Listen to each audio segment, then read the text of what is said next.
आपकी खुशी में, आपके गम में, आपकी आंसुओं में, आपकी मुस्कुराहटों में, आपके आज में, आपके कल में, आपके साथ होगी एक कहानी और मैं। स्टेशन से उतरकर उपेंद्र ने जिस भद्र युवक से सतीश के गांव का मार्ग पूछा, भाग्य से ये उसी की डिस्पेंसरी का कंपाउंडर था। उसके किसी काम से स्टेशन आया था।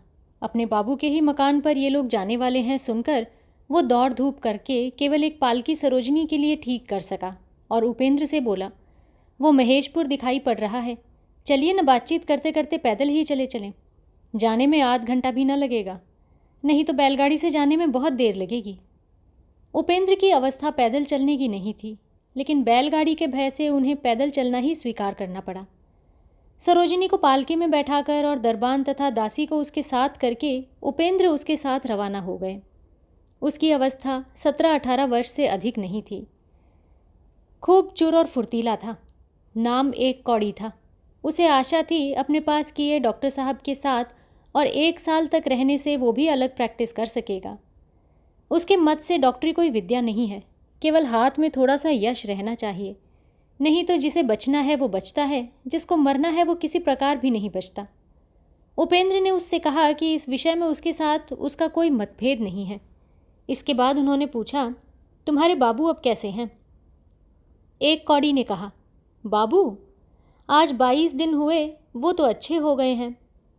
महाशय, सभी दवाइयाँ मैंने ही दी हैं, कहकर उसने कई बार अपनी छाती आप ही ठोकी। उपेंद्र ने बहुत कुछ निश्चिंत होकर पूछा, बीमारी क्या बहुत बढ़ गई थी एक कौड़ी बाबू? एक कौड़ी ने कहा, बहुत, वो तो मर ही गए थे। माँ जी आ नहीं जाती तो वो शिवजी के लिए भी असाध्य रोग था। होगा नहीं महाशय जी, दिन रात ठाकुर बाबा के साथ रहकर शराब और गांजा काली जी को सिद्ध कर रहे थे ना, खाक कर रहे थे। इन सब बातों पर क्या हम डॉक्टर लोग विश्वास करते हैं?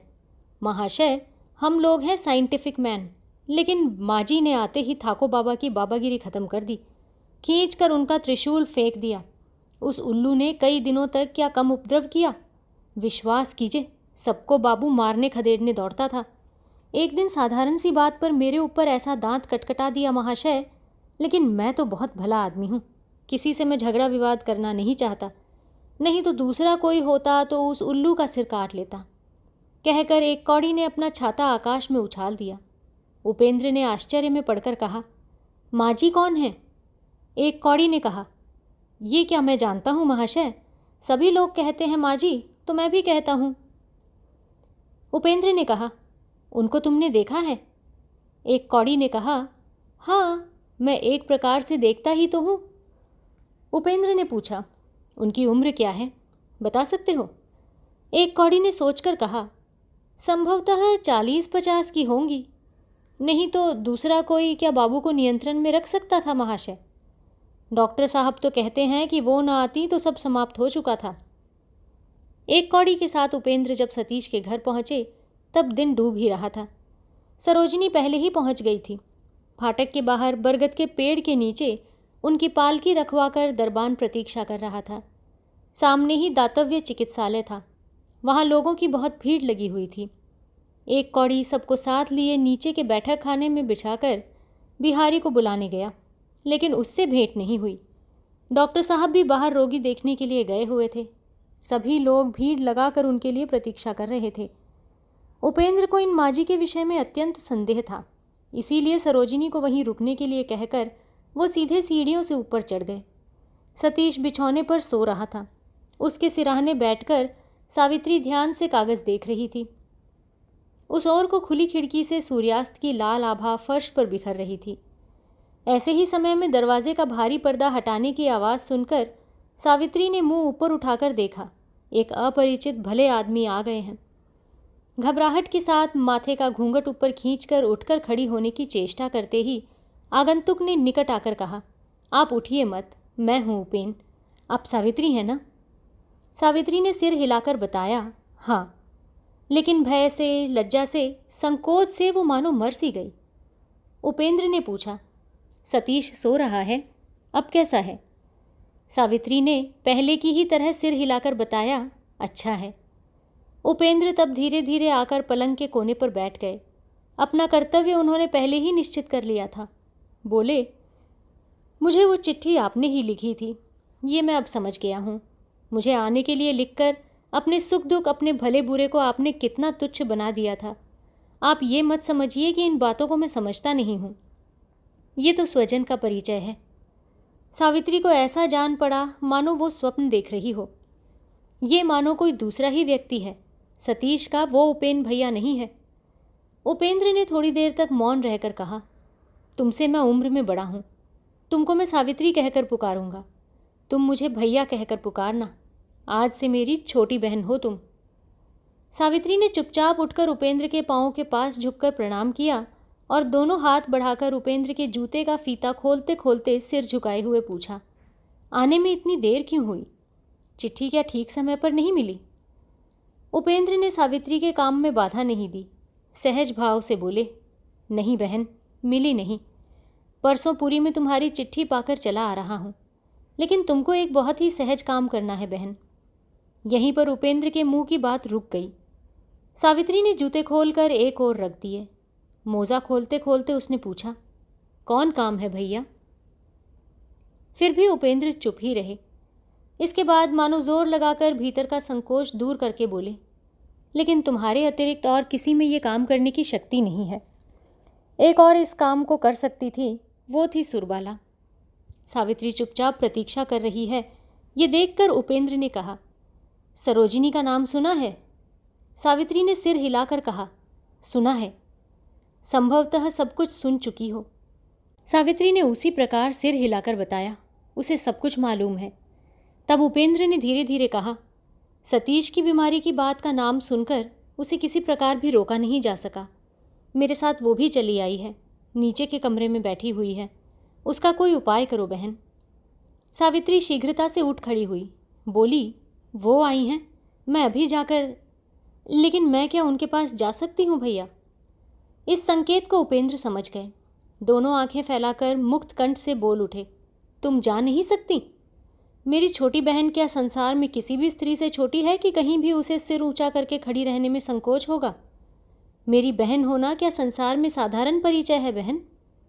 सावित्री और न रुकी। पल भर में उसका सिर उपेंद्र के दोनों पांवों पर गिर पड़ा। बार बार उन दुबले पतले दोनों पांवों की धूल सिर पर चढ़ाकर जब वो उठ खड़ी हुई, तब उसके मुंह पर आवरण नहीं था। दोनों आंखों से आंसू झर रहे थे। आंसू से भीगे हुए उस मुख पर नारी चरित्र की वृहत महिमा उपेंद्र टकटकी बांधी निहारने लगे। आंखें पोंछकर जब सावित्री कमरे से बाहर आई, तब उपेंद्र ने पीछे से कहा, जिसको बहन कहकर अपना परिचय दोगी, उससे कहना कि हम दोनों भाई बहन ने आज तक कभी संसार में छोटा काम नहीं किया है। सावित्री के चले जाने पर उन्होंने सोए हुए सतीश की ओर देखकर पुकारा, सतीश, ओ सतीश। सतीश की नींद टूट गई। हड़बड़ाकर वो उठ बैठा, आंखें मलकर निहारता रहा। तेरा उपेन भैया हूँ, मुझे तू पहचान नहीं रहा है? उपेन भैया? सतीश विवल नेत्रों से निर्वाक होकर निहारता रहा। क्यों रे, अभी तक तू मुझे पहचान न सका? सतीश ने मानो नींद के नशे में बात कही, मानो अभी तक उसका नशा टूटा नहीं था। इस प्रकार के रुख से बोला, पहचान गया। तुम आ गए उपेन भैया? हाँ भाई, मैं आ गया हूँ। तो अपने दोनों पाँवों को एक बार ऊपर उठाओ ना उपेन भैया। बहुत दिनों से तुम्हारे पाँवों की धूल सिर पर मैं नहीं चढ़ा सका हूँ। उपेंद्र ने दोनों हाथ बढ़ाकर अपने मित्र को छाती से लगा लिया। कुछ देर तक अचेतन मूर्ति की भांति दोनों एक दूसरे की छाती से लगे रहे। फिर उपेंद्र ने धीरे धीरे कहा, अब और देरी मत कर सतीश, कुछ शीघ्र ही रोग मुक्त हो जा भाई। मेरे बहुत से काम तेरे लिए पड़े हुए हैं। कौन काम उपेन भैया? कहकर सतीश ने किसी के पाँवों की आहट सुनकर पीछे की ओर देखा तो स्तंभित हो गया। सावित्री का हाथ पकड़े सरोजिनी चली आ रही थी। वो एक बार उपेंद्र की ओर देखकर फिर एक बार अच्छी तरह आंखें मलकर इन दोनों रमणियों के मुख को चुपचाप निहारता रहा। वो अपनी आंखों पर विश्वास नहीं कर पा रहा था। ये बात उपेंद्र और सावित्री दोनों ही समझ गए। सरोजिनी क्षण भर सतीश के कंकाल जैसे पीले मुख की ओर देखती रही। फिर वो जल्दी से आगे बढ़कर उसके पाँव के पास बिछौने पर औंधी पड़कर अपनी रुलाई के वेग को रोकने लगी। किसी ने कोई बात नहीं कही, लेकिन इस रुलाई के भीतर बड़ी वेदना और क्षमा याचना थी। वो किसी को समझना शेष नहीं रहा। सतीश चुपचाप मूर्ति की भांति बैठा रहा। उसके हृदय का एक अंश अव्यक्त आनंद की बाढ़ से जिस प्रकार तरंगित हो उठने लगा, दूसरा अंश उसी प्रकार कठिन समस्या के घात प्रतिघात से भीत और क्षुब्ध हो उठा। बहुत देर किसी के मुंह से कोई बात नहीं निकली। संध्या के अंधकारपूर्ण शांत कमरे में केवल सरोजिनी की दुर्निवार रुलाई का वेग उसके प्राणपण से दबा रखने के कारण रह रहकर और भी उच्छ्वसित होने लगा। ये नीरवता भंग हुई उपेंद्र के कंठस्वर से। उन्होंने सरोजिनी के माथे पर धीरे धीरे अपना दाहिना हाथ फेर कर कहा, अपराध चाहे जिससे भी क्यों न हुआ हो सतीश, मेरी इस बहन को आज तू क्षमा कर दे। उसके हृदय के भीतर के अनेक दिनों से संचित दुखों ने आज तेरी सेवा के लिए ही मेरे साथ उसे भेज दिया है। लेकिन सावित्री बहन, इस प्रकार मुंह उदास बनाए खड़ी रहने से तो काम न चलेगा। तुम्हारे इस मरणोन्मुख भाई के अनेक उत्पातों और बोझों को आज से तुमको ही सहन करना पड़ेगा। आओ मेरे पास आकर बैठो। सावित्री का नाम सुनकर सरोजिनी लज्जा, पीड़ा, वेदना सब कुछ भूलकर मुंह ऊपर उठाकर खड़ी हो गई। इतनी देर तक वो उपेंद्र की कोई आत्मीय ही समझ रही थी। सावित्री चुपचाप आकर उपेंद्र के निकट भूमि पर बैठ गई। उपेंद्र ने उसके सिर पर हाथ फेरकर कहा, तुम ये ख्याल मत करना बहन कि तुमसे क्षमा मांगकर मैं तुम्हारी अमर्यादा करूँगा। लेकिन सतीश, तू मुझे क्षमा कर दे। तेरा जितना अपमान, जितना अनिष्ट मैंने किया है, सब भूल जा भाई। सतीश क्या कहता, वो अवाक होकर टकटकी लगाए निहारता रहा। उपेंद्र ने म्लान हंसी हंसकर कहा, मैं समझ गया हूँ सतीश, तुम लोग क्या सोच रहे हो। सोच रहे हो कि गंभीर उपेन भैया बच्चों की तरह इतना बक क्यों रहा है। लेकिन तुम लोग तो जानते नहीं हो भाई, कितने दिनों तक तुम लोगों के उपेन भैया का मुख एकदम ही मूक हो गया था। इसीलिए जितने बातें इकट्ठी हो गई थीं, सभी आज मतवाले की तरह बाहर निकल रही हैं। उपेंद्र के वार्तालाप के ढंग से सतीश का हृदय एक प्रकार की अज्ञात आशंका से उथल पुथल मचाने लगा। कोई एक बात उसने जान भी लेनी चाहिए, लेकिन ना तो उसे प्रश्न ही स्मरण पड़ा, ना तो उसके मुंह से बात ही निकली। वो जैसे निहार रहा था वैसे ही निहारता रहा। दूसरे ही क्षण सरोजिनी के मुंह की ओर देखकर उपेंद्र ने सतीश से कहा, तुम अच्छे हो जाओ, आशीर्वाद देता हूँ, तुम सुखी बनो। मैं अपनी इस बहन को लेकर चला जाऊँगा। ये कहकर उपेंद्र ने धीरे धीरे सावित्री के सिर पर उंगली से थपथपाकर कहा, तुम्हारे अतिरिक्त मेरा भार लेने वाला और कोई नहीं है बहन, और जैसी बीमारी है और किसी को अपने पास बुलाने का साहस भी नहीं होता, होना उचित भी नहीं है। केवल तुम्हारी तरह जिसका जीवित रहना दूसरों की भलाई के लिए ही है, बहन को ही अपने को सौंप दे सकता हूँ। चलोगी बहन मेरे साथ? सतीश को छोड़ जाने में कष्ट होगा, होने दो। उसकी अपेक्षा भी कितना अधिक दुख कष्ट भगवान मनुष्य से सहाते हैं, तब उसे सच्ची मानवता तक पहुंचा देते हैं। सतीश के मन में इतनी देर का भूला हुआ प्रश्न मानो बिजली की भांति नाच उठा। वो सहसा बोल पड़ा, उपेन भैया, हमारी भाभी कैसी हैं? उनकी बीमारी सुनकर ही मैं चला आया था। उपेंद्र ने एक क्षण के लिए दांतों से होठों को जोर से दबाया। उसके बाद अपने अभ्यास के अनुसार ऊपर की ओर देखकर बोले, पशु अब नहीं है, चली गई। सरोजिनी चिल्ला उठी, सुरबाला भी नहीं है? नहीं। सतीश मोटे तकिए पर कोहनी टेक कर मूर्छा से आहत हुए की भांति शून्य दृष्टि से बैठा देखता रहा। सुरबाला नहीं है, वो चली गई। ये बात उपेंद्र के मुंह से सहज ही में निकल पड़ी, लेकिन ये नहीं रहना कैसा है, ये जाना कैसा जाना है, सतीश से अधिक कौन जानता है। सरोजिनी की अपेक्षा किसने अधिक देखा है, सावित्री की अपेक्षा किसने अधिक सुना है। फिर भी सुरबाला नहीं है, वो मर गई है।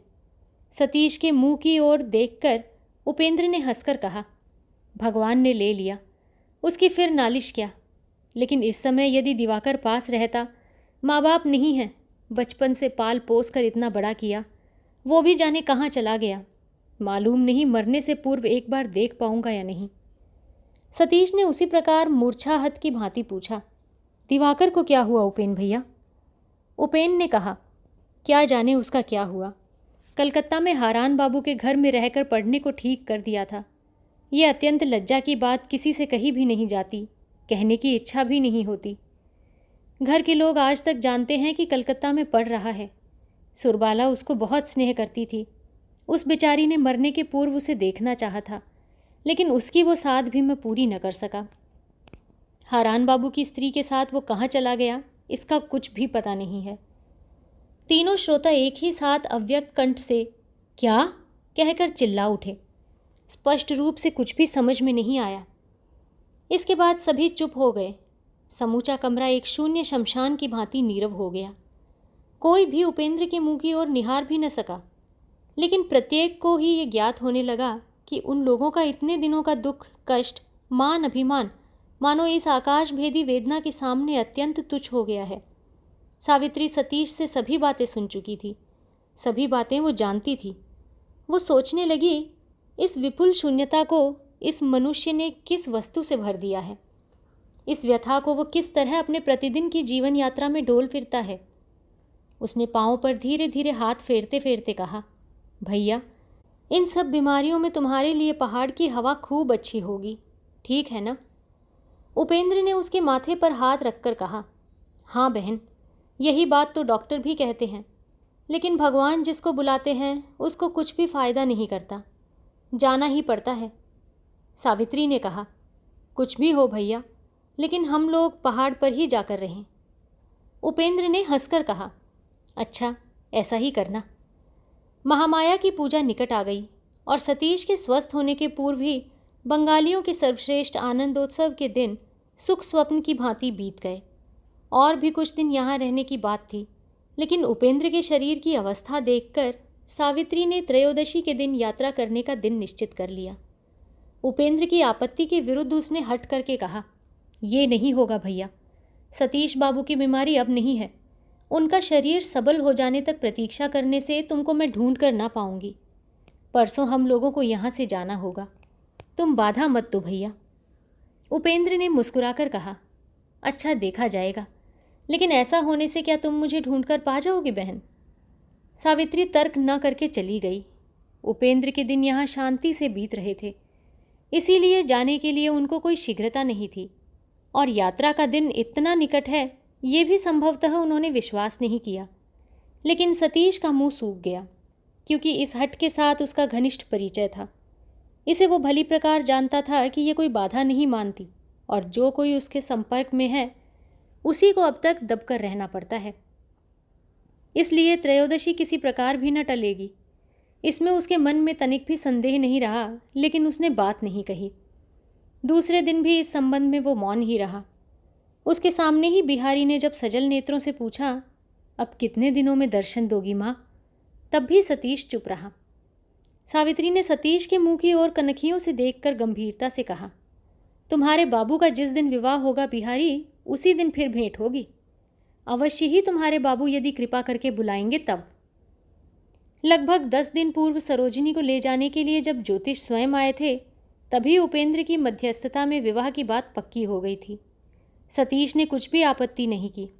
स्थिर हो गया था कि उसका समया शौच बीत जाने पर ही विवाह हो जाएगा। सावित्री ने उसी बात की ओर संकेत किया और सतीश ने मौन रहकर सुन लिया। जाने के दिन उपेंद्र ने चिंता में पूछा, तेरी तबीयत क्या अच्छी नहीं है सतीश? कल से क्यों तू बहुत ही उदास दिखाई पड़ रहा है? सतीश ने उदास कंठ से कहा, नहीं, खूब अच्छी तरह तो हूँ। उपेंद्र के चले जाने पर सावित्री कमरे में आई। उसकी दोनों आंखें लाल थीं, पलकें भीग कर भारी हो गई थीं। उसकी ओर देखने से ही ज्ञात हो गया। सिर की शपथ की बात बार बार स्मरण दिलाकर उसने कहा, बात रखोगे ना? सतीश ने कहा, रखूँगा। शराब गांजा हाथ से भी न छुओगे? नहीं। मुझसे पूछे बिना तंत्र मंत्र की ओर भी न जाओगे? नहीं। जितने दिनों में शरीर एकदम ठीक न हो जाएगा, तब तक 2 दिन के अंतर से चिट्ठी लिखते रहोगे? लिखूँगा। उनमें कोई बात न छिपाओगे? नहीं, कुछ नहीं छिपाऊँगा। तो अब मैं जा रही हूँ, कहकर सावित्री शीघ्रता से नमस्कार करके बाहर चली गई। सतीश बिछौने पर बैठा हुआ था, लेट गया। विदा करने के लिए नीचे उतरने की चेष्टा नहीं की। बाहर 2 पालकियाँ तैयार थीं। पास खड़े रहकर उपेंद्र डॉक्टर साहब के साथ धीरे धीरे बातचीत कर रहे थे। मोटी चादर से सारा शरीर ढककर सावित्री धीरे धीरे जो ही दूसरे कमरे में जाने लगी, त्यों ही बिहारी ने दौड़ते हुए आकर चुपके से कहा, एक बार लौट चलो माँ, बाबू विशेष काम से तुम्हें वापस बुला रहे हैं। सावित्री लौट गई। उपेंद्र ने बातें करते करते उस पर लक्ष्य किया। सावित्री ठीक इसी भय में थी। कमरे में प्रवेश करके उसने देखा सतीश दूसरी ओर मुंह किए लेटा है। बिछौने के निकट जाकर हंसी का मान करके उसने कहा, बात क्या है? हम लोगों की ट्रेन छुड़वा दोगे क्या? सतीश ने मुंह फेर कर हाथ बढ़ाकर सावित्री की चादर को जोर से पकड़कर कहा, बैठो, तुमको जाने नहीं दूंगा। ये मेरा गांव है, मेरा मकान है। मेरी इच्छा के विरुद्ध तुमको बरबस कोई ले जा सके, ये सामर्थ्य 10 उपेंद्रों में भी नहीं है। सावित्री अवाक हो गई। उसने देखा सतीश की आंखों में एक ऐसी तीव्र हिंसक दृष्टि है जो किसी प्रकार भी स्वाभाविक नहीं कही जा सकती। सावित्री समझ गई, ज़बरदस्ती करने से काम न चलेगा। बिछौने के एक छोर पर बैठकर भर्त्सना के स्वर में उसने कहा, छी छी, ये कैसी बात तुम कर रहे हो? वो तो मुझे बरबस नहीं ले जा रहे हैं। उनकी स्त्री नहीं है, भाई नहीं है, तुम नहीं हो। इतनी बड़ी भयंकर बीमारी में सेवा करने वाला कोई नहीं है, इसीलिए तो वो तुमसे मांग कर मुझे ले जा रहे हैं। इसको क्या बरबस ले जाना कहते हैं? सतीश ने जोर से सिर हिलाकर कहा, यह झूठी बात है, बहलाना है। वो अपने मित्र ज्योतिष बाबू का मुंह देखकर ही केवल तुमको मेरे पास से हटा लेना चाहते हैं। इधर 2 दिनों से दिन रात भली प्रकार सोच विचार कर मैंने देख लिया है। जो मौन रहकर सहता रहता है, सभी उसके ऊपर अत्याचार करते हैं। इसका कोई भी कारण क्यों न हो, मैं तुमको जाने नहीं दूंगा। कुछ भी हो, इस बात को लेकर तर्क वितर्क करके मैं माथा खपाना नहीं चाहता। बिहारी से कहलवा दो कि तुम्हारा जाना ना होगा। बिहारी, सावित्री ने अपने हाथ से उसका मुंह दबाकर कहा, तुम क्या पागल हो गए हो? अच्छा, मैं मान लेती हूँ कि उनका मतलब अच्छा नहीं है, लेकिन तुम ही मुझे लेकर आज क्या करोगे, बताओ तो भला। सतीश ने क्षण भर मौन रहकर कहा, यदि मैं कहूँ कि तुमसे ब्याह करूँगा? सावित्री ने कहा, यदि मैं कहूँ कि इस काम में मेरा मत नहीं है? सतीश ने कहा, तुम्हारे मतामत से कुछ नहीं होता। सावित्री ने भयभीत होकर हंसकर कहा, क्या तुम बरबस मुझसे ब्याह करोगे? ये कहकर अपने मुंह की हंसी को गंभीरता में परिणत करके ललाट पर से रूखे बालों को स्नेह से धीरे धीरे हटाती हुई बोली, छी, ऐसी बात कभी भ्रम से भी विचार में मत लाना। मैं हूँ विधवा, मैं हूँ कुल त्यागिनी, मैं हूँ समाज में लांछिता। मुझसे ब्याह करने का दुख कितना बड़ा है, इसे तुम तो समझते ही नहीं हो। लेकिन जो जन्म से ही शुद्ध हो, शोक की आग ने जिन्हें जलाकर हीरे की तरह निर्मल बना दिया है, वो समझ गए हैं। इसीलिए इस भागिनी को आश्रय देने के लिए ही अपने साथ लिए जा रहे हैं।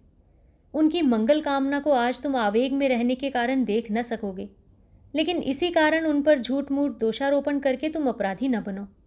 ये कहते कहते आंखों से आंसू लुढ़क पड़े। आंखों के ये आंसू आज सतीश को शांत न कर सके। वो और भी उत्तेजित होकर बोला, झूठ है।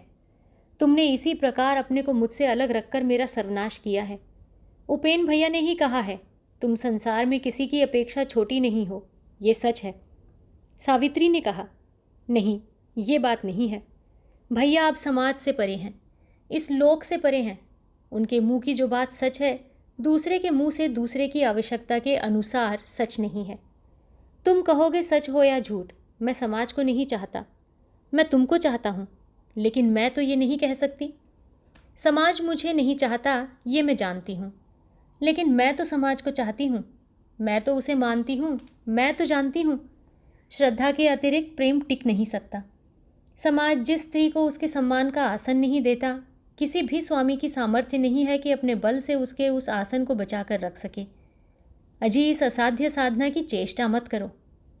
सतीश दोनों हाथ से सावित्री के दोनों हाथ जोर से दबाकर बोला, सावित्री, इन सब बातों को सुनने का धैर्य आज मुझ में नहीं है, समझने की शक्ति भी नहीं है।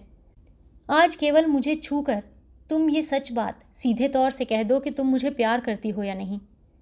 ये कहकर वो मानो समस्त इंद्रियों को, समूचे शरीर तक को उन्मत्त करके सावित्री के मुंह की ओर निहारता रहा। इन अत्यंत व्यग्र व्यथित दोनों नेत्रों की ओर देखकर सावित्री की आंखों से फिर आंसू झरने लगे। उसने कहा, प्यार करती हूँ या नहीं, नहीं तो किस बल से तुम्हारे ऊपर मेरा इतना जोर है, जिसके लिए मेरा इतना सुख है, मेरा इतना बड़ा दुख है। अजी, इसीलिए तो तुमको मैंने इतना दुख दिया, लेकिन किसी प्रकार अपना ये शरीर तुमको दे न सकी। ये कहकर आंचल से अपनी आंखें पोंछकर बोली, आज मैं तुमसे कोई बात न छिपाऊंगी। ये मेरा शरीर आज तक नष्ट अवश्य नहीं हुआ, लेकिन तुम्हारे पाँवों में सौंप देने की योग्यता भी तो इसमें नहीं है। इसी शरीर से जो मैंने इच्छापूर्वक बहुतों का मन मोहित किया है, ये बात मैं किसी प्रकार भी भूल न सकूंगी। इससे चाहे जिसकी सेवा हो, पर तुम्हारी पूजा न हो सकेगी। आज किस प्रकार तुमको वो बात समझाऊं? इतना प्यार यदि तुम्हें न करती तो इस प्रकार तुमको छोड़कर आज मुझे जाना न पड़ता। ये कहकर सावित्री ने बार बार आंखें पोंछी। सतीश स्तब्ध भाव से कुछ क्षण पड़ा रहा, फिर एकाएक बोल उठा, तो मैं और कुछ नहीं चाहता, लेकिन तुम्हारा मन, इससे तो तुमने किसी को कभी मोहित नहीं किया, ये तो मेरा है। नहीं, इससे किसी दिन किसी को मैंने मोहित करना नहीं चाहा, ये तुम्हारा ही है। यहाँ तुम ही चिरकाल से प्रभु हो। ये कहकर उसने छाती पर हाथ रखकर कहा, अंतर्यामी जानते हैं, जितने दिन मैं जीवित रहूंगी, जहाँ जिस दशा में रहूंगी, चिर दिन तुम्हारी ही दासी बनी रहूंगी। सतीश ने तुरंत उसका हाथ अपने दाएं हाथ में लेकर कहा, भगवान का नाम लेकर तुमने ये जो स्वीकृति दे दी है, यही मेरे लिए यथेष्ट है। इससे अधिक मैं कुछ नहीं चाहता। उनकी बातों के ढंग से सावित्री मन ही मन फिर शंकित हो उठी। ऐसे ही समय में बिहारी ने दरवाजे के बाहर से पुकार कर कहा, माँ जी, बाबू ने कहा है अब तो देर हो रही है। चलो, आ रही हूँ। कहकर सावित्री उठ रही थी। सतीश ने उसे जोर से पकड़कर कहा, कभी तुमसे मैंने कुछ नहीं मांगा। आज जाते समय मुझे एक भिक्षा देती जाओ। मेरे पास क्या है जो मैं तुमको दूंगी, लेकिन क्या चाहिए बताओ। सतीश ने कहा, मैं ये भिक्षा चाहता हूँ, यदि कोई कभी हम दोनों के संबंध की बात पूछे तो मेरा स्वामित्व स्वीकार करोगी, बताओगी? सावित्री इस अद्भुत अनुरोध से हंस पड़ी। बोली, क्यों? बताओ तो गवाहों के बल में अंत में मुझे घर में डाल तो नहीं दोगे? सतीश ने कहा, तुम्हारे हृदय में रहने वाले अंतर्यामी ही मेरे साक्षी हैं। दूसरे साक्षी की मुझे आवश्यकता नहीं है, और बाहर के बल से अंत में तुमको घर में डाल लूँगा, यही डर तुमको है। लेकिन अपने ज़ोर से आज ही यदि मैं तुमको घर में डाल लूँ तो कौन मुझे रोकने वाला है, बताओ तो। सावित्री ने फिर कुछ नहीं कहा। सतीश ने कहा, तुम्हारा जहाँ तहाँ अपनी ही इच्छा के अनुसार रहना मुझे पसंद नहीं है। सावित्री का मुख उत्तरोत्तर पीला पड़ता जा रहा था, लेकिन इस अवस्था में सतीश को उत्तेजित करने से वो मौन ही रही। सतीश बोला, उपेन भैया हैं, पत्थर के देवता, नहीं तो रक्त मांस के देवता होते तो मैं साथ न भेजता। अच्छा, आज जा रही हो तो जाओ, लेकिन जान पड़ता है कि वहाँ अधिक दिनों तक तुम्हारे रहने से मुझे सुविधा न होगी। तुम्हारी जैसी इच्छा। कहकर सावित्री नमस्कार करके चली गई। संध्या को 5:30 बजे लकड़ी के कारखाने से छुट्टी पाने पर दिवाकर अराकन की एक सड़क पर जा रहा है। धूल से, धुएं से, लकड़ी के बुरादे से उसका संपूर्ण शरीर भर उठा है। गले पर चादर नहीं है, कुर्ता फटा और मैला है। धोती की भी वही दशा है। दाएं पांव के जूते की एड़ी घिस जाने से मिट्टी सी बन गई है। बाएं पांव का अंगूठा जूते के बाहर से ही दिखाई देता है। सारा दिन पेट में अन्न नहीं गया है। इसी दशा में हांफते हांफते वो मकान वाली के मकान में आ पहुंचा। 4 रुपये मासिक किराए पर वो निचले तल्ले की एक कोठरी में रहता है। पतले बरामदे के एक कोने में रसोई बनती है। एक और लकड़ी, उपलों, पानी की बाल्टी आदि आसपास रखी हुई हैं। दिवाकर के पाँव की आहट पाकर पास की एक कोठरी से मकान वाली ने निकलकर कड़े स्वर से कहा, आ गए, अच्छा हुआ। ये सब तुम लोग क्या कर रहे हो बाबू? रसोई पानी नहीं, नहाना खाना नहीं, रात दिन केवल झगड़ा, लड़ाई, दांत पीसना। ये तो हमारे घर की लक्ष्मी को हटाने का उपाय कर रहे हो तुम लोग। दिवाकर उदास मुख से सिर झुकाए रहा। वो दोपहर को खाना खाने आया था, पर किरणमयी के साथ झगड़ा करके बिना नहाए खाए अपने काम पर चला गया था। लेकिन उसकी अवस्था देखकर मकानवाली का क्रोध ठंडा नहीं हुआ। उसने फिर कहा, ये तो तुम्हारी ब्याही हुई स्त्री भी नहीं है कि इस पर इतना जोर जुल्म चला रहे हो। जैसे निकाल कर ले आए थे वैसे ही उसने भी अपना धर्म रखा है। अब तो तुम्हारी भी नौकरी लग गई है, अब तुम अलग हो जाओ। अब इसको दुख क्यों देते हो बाबू?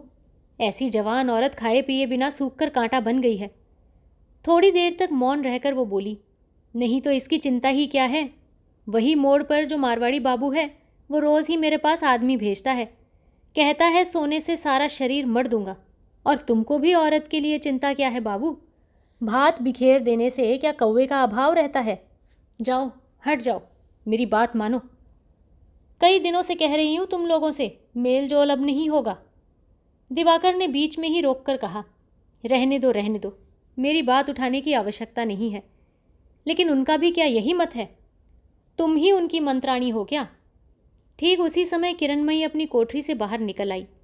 अवस्था के परिवर्तन से मनुष्य का शारीरिक, मानसिक सब प्रकार का परिवर्तन कितना शीघ्र हो जाता है, ये देखने से अवाक रह जाना पड़ता है। आज उसकी ओर देखकर कौन कहेगा कि ये वही सौंदर्य की प्रतिमा किरणमयी है? 6 मास पूर्व वही तो एक दिन समाज के धर्म को व्यंग्य करके, मनुष्यत्व को पददलित करके, एक नासमझ युवक को सौंदर्य और प्रेम के मोह में फांस कर उसे सब प्रकार की सार्थकताओं से दूर करके ले आई थी। वही धोखाधड़ी की रस्सी स्वयं किरणमयी के ही गले में लग गई है। पाप के साथ अकारण क्रीड़ा करते रहने के कारण दिवाकर के हृदय से जो वासना का राक्षस निकल पड़ा है, उससे आत्मरक्षा करने के लिए दिन रात लड़ाई करती हुई किरणमयी आज घायल हो चुकी है। उसके सिर के बाल सूखे, इधर उधर बिखरे हुए हैं, वस्त्र मैला है, फटा पुराना है। मुंह पर एक प्रकार की सूखी हुई शुदा मानो निराशा की चरम सीमा को पहुंच गई है। संपूर्ण शरीर की श्रीहीनता देखने से दुख होता है। मूर्तिमती अलक्ष्मी की भांति वो धीरे धीरे आकर बरामदे में एक खंबे पर टिककर दोनों की ओर देखती हुई चुपचाप खड़ी हो गई।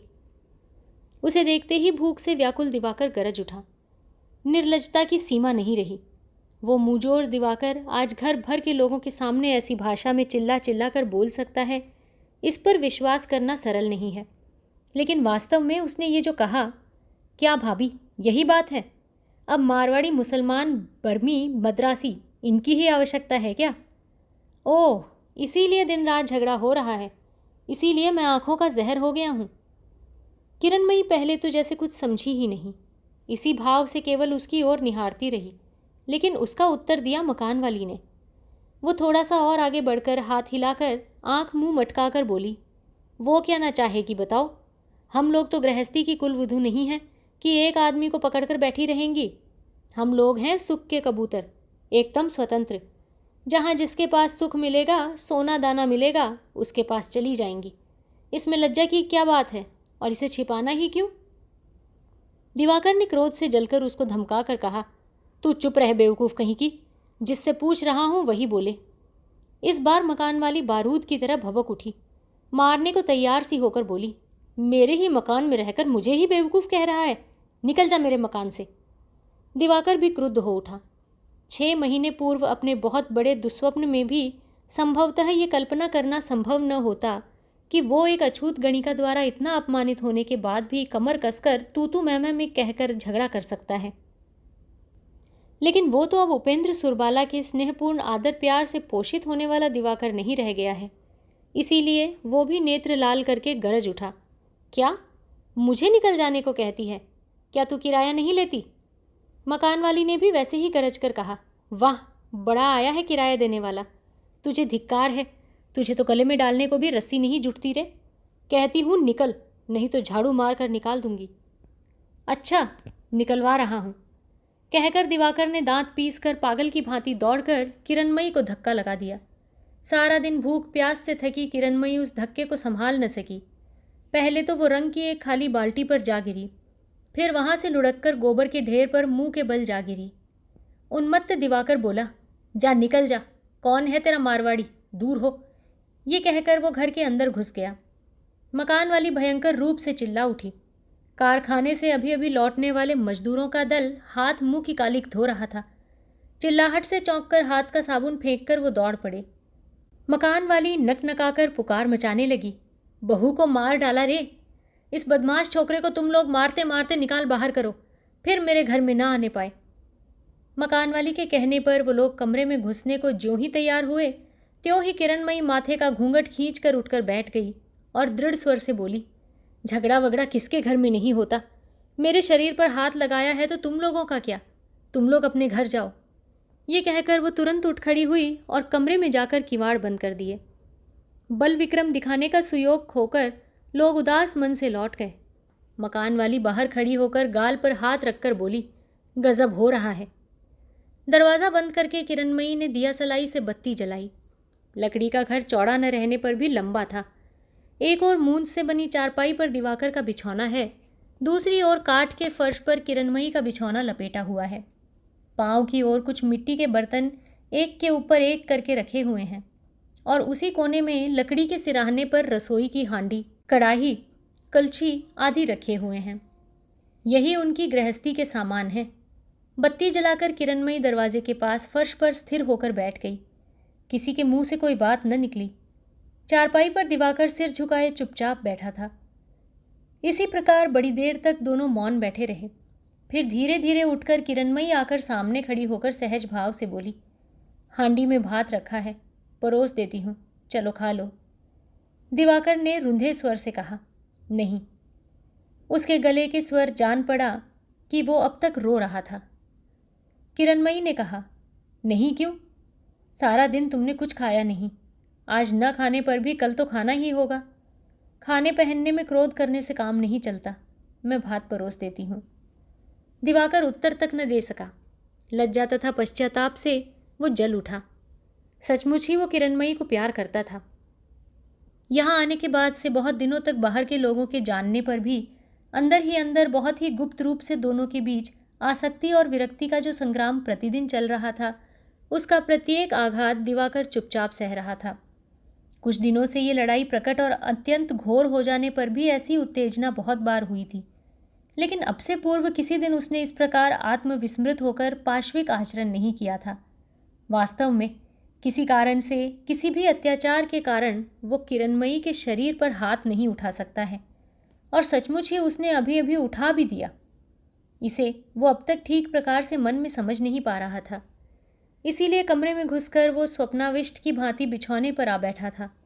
लेकिन थोड़ी ही देर बाद जब किरणमयी ने अपनी सभी लांछनाओं को झाड़ फूंक कर मकान में लोगों के आक्रमण और उत्पीड़न से उसे बचा लिया, तो कमरे में घुसकर अंदर से किवाड़ बंद कर दिया, तब उसको होश हो गया। किरणमयी का अनुरोध समाप्त भी नहीं हुआ था कि लहरें जिस प्रकार पहाड़ की जड़ पर टकराती हैं, उसी प्रकार उस रमणी के पांवों पर मुंह के बल गिरकर उच्छ्वासित आवेग से वो रो उठा। बोला, मैं पशु हूँ, मुझे क्षमा कर दो भाभी। किरणमयी ने निर्विकार स्तब्ध रहकर पहले की भांति सहज कंठ से कहा, केवल तुम्हारा ही दोष नहीं है। मनुष्य मात्र को ये सब काम पशु बना देते हैं। मुझे भी पशु बना देने में एक तिल भी कसर नहीं रखी है बउआ। दिवाकर ने जोर से सिर हिलाकर कहा, नहीं नहीं, और किसी की बात से मुझे मतलब नहीं है भाभी, लेकिन मेरे आज के इस आचरण का प्रायश्चित कैसे होगा, मुझे बता दो, मैं वही करूँगा। किरणमयी ने कहा, इसमें अपराध ही क्या है? क्या सुना नहीं है, क्रोध में मनुष्य मनुष्य की हत्या तक कर डालता है। तुमने तो केवल धक्का लगा दिया है, मैंने क्या अपराध नहीं किया। सब दोष क्या केवल तुम्हारा ही है? लेकिन जाने दो इन सब बातों को। सभी अभियोगों का आज अंत हो गया। इससे भविष्य में तुमको भी आवश्यकता न पड़ेगी, मुझे भी नहीं। अब जाओ, हाथ मुंह धोकर भात खाने बैठ जाओ, मैं खड़ी भी नहीं रह सकती। दिवाकर धीरे धीरे उठ बैठा। किरणमयी के कंठ स्वर से वो समझ गया था कि वो और बातें करना भी नहीं चाहती। सारा दिन उपवास करने के बाद दिवाकर खाना खाकर बाहर मुंह धोने गया। उसके मन की ग्लानि भी घटती जा रही थी। मुंह धोकर प्रसन्नचित्त से कमरे में आकर कुछ आश्चर्य में पड़कर उसने देखा, किरणमयी ने उसका बिछौना समेटकर नीचे रख दिया है। उसने पूछा, नीचे क्यों उतार दिया? किरणमयी ने अविचलित स्वर से कहा, पहले बताने से संभवतः तुम्हारा खाना नहीं होता, इसलिए नहीं कहा। आज से हम लोगों की फिर कभी भेंट मुलाकात नहीं होगी। बहुत रात नहीं हुई है, आज कालीबाड़ी में जाकर सो रहो। कल सुविधा के अनुसार एक डेरा ढूंढ लेना, और यदि इस देश में न रहना चाहो तो परसों स्टीमर छूटेगा, मैं रुपया दे दूंगी, घर लौट जाना। सारांश यह है कि तुम्हारी जो इच्छा हो वही करो, मेरे साथ अब तुम्हारा कोई संबंध न रहेगा। दिवाकर हतबुद्धि की भांति सुनता जा रहा था। उसको जान पड़ रहा था कि किरणमयी का ममताहीन एक एक शब्द मानो पत्थर के टुकड़ों की भांति उन दोनों के बीच सदा के लिए एक अभेद्य दीवार खड़ी कर रहा है। उसकी बातें समाप्त होने पर उसने कहा, और तुम? मेरी बात सुनने से तुमको कुछ भी लाभ नहीं, फिर भी यदि इस देश में रहोगे तो कल परसों तक सुन ही लोगे। दिवाकर ने कहा, तो मकान वाले की बात सच है, वही गंवार मारवाड़ी? किरणमयी ने कड़े स्वर से उत्तर दिया, हो भी सकता है, लेकिन और जो कुछ भी हो, तुम्हारे कंधे पर निर्भर होकर नीचे के मार्ग में उतर पड़ी थी, इसलिए उसकी अंतिम सीमा तक तुम्हारे ही आश्रय में उतरना पड़े तो ये ज़रूरी नहीं है। मेरी तबीयत ठीक नहीं है, अब सोने जाती हूँ, और तुम व्यर्थ देर मत करो, कल सवेरे तुम्हारी चीज़ें तुम्हारे पास भेज दूंगी। दिवाकर ने कहा, इतनी जल्दी? आज रात को मुझे यहाँ रहने न दोगी? नहीं। दिवाकर ने थोड़ी देर तक रुके रहकर कहा, तो क्या केवल मेरा सर्वनाश करने के लिए ही मुझे इस विपत्ति में खींच लाई थी? किसी दिन तुमने प्यार भी नहीं किया? किरणमयी ने कहा, नहीं, लेकिन तुम्हारा नहीं, एक और मनुष्य का सर्वनाश कर रही हूँ। ऐसा सोचकर ही मैंने तुम्हारा नुकसान किया है। और मेरा? जाने दो मेरी बात। आदि से अंत तक सब मुझसे भूलें ही हुई हैं, और इन्हीं भूलों के लिए आज मैं तुम्हारे पांव पड़कर तुमसे क्षमा मांग रही हूँ बउआ जी। इस निर्विकार पत्थर की प्रतिमा की भांति मुख की ओर देखकर दिवाकर ने लंबी सांस लेकर कहा, मेरे सर्वनाश की धारणा तुमको नहीं है, इसीलिए तुम इतनी सरलता से क्षमा मांग सकती हो। लेकिन इस सर्वनाश की अपेक्षा भी आज मेरा प्रेम बहुत बड़ा है, इसीलिए अभी तक मैं जीवित हूँ, नहीं तो छाती फट जाने से मैं मर गया होता। लेकिन एक बात तुम मुझे समझा कर कहो, जिसके पास तुम जाओगी उसको भी तो तुम प्यार नहीं करती, संभवतः उसे तुम पहचानती भी नहीं, तो भी मुझे छोड़कर तुम वहाँ क्यों जाना चाहती हो? मैंने तो किसी दिन तुम्हारा कोई अनिष्ट नहीं किया, लेकिन सचमुच ही क्या तुम जाओगी? किरणमयी ने सिर हिलाकर कहा, सचमुच ही जाऊंगी। इसके बाद वो बड़ी देर तक भूमि की ओर निहारती रही।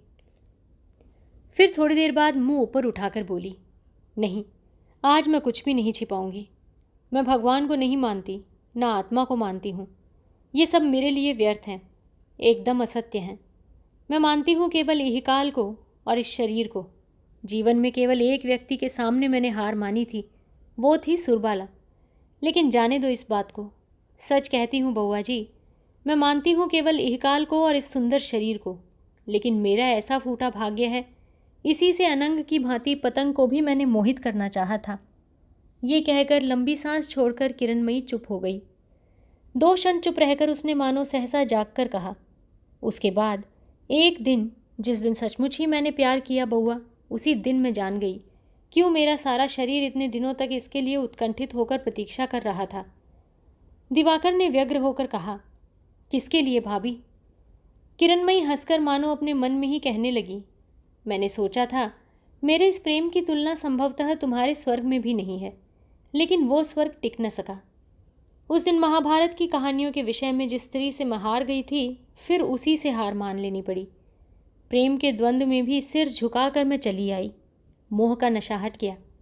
मैंने स्पष्ट देख लिया कि उसको सौंदर्य के भुलावे में टालने की सामर्थ्य मुझ में नहीं है। दिवाकर को एक बार ऐसा जान पड़ा कि उसका निविड़ अंधकार मानो स्वच्छ होता चला जा रहा है। किरणमयी कहने लगी, उस स्त्री से एक विषय सीखने का मुझे लोभ हुआ था। वो था अपने पति को प्यार करना।